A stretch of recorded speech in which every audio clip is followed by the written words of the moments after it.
Gugulethu placed a bowl in front of Ayand, and as she did, his fingers lightly brushed against hers.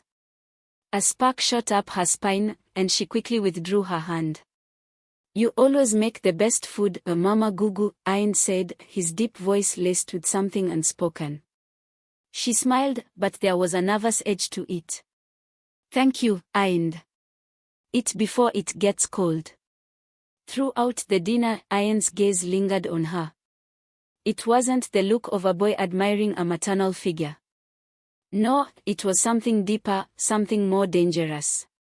That night, as she lay in bed, she couldn't shake the way he had looked at her.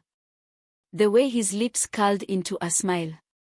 The way his voice dipped when he spoke to her. This was madness. But it had begun. The next morning, the house was alive with the sound of laughter. Onyeka and Ayand were in the backyard, tossing a football back and forth. Gugulethu watched them from the kitchen window, her heart pounding as Ayand removed his shirt, revealing his toned chest glistening with sweat. She knew she should look away. She knew she should stop this before it spiraled out of control. But the way his muscles flexed, the confidence in his stance, it was impossible to ignore.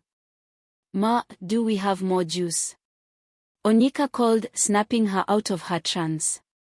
"Yes, in the fridge," she replied, shaking off the heat rising in her body.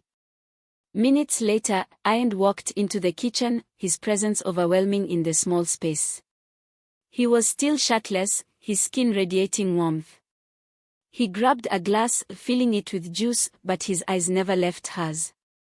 "You're quiet today," he said, his voice smooth, teasing. "I'm just tired," she lied.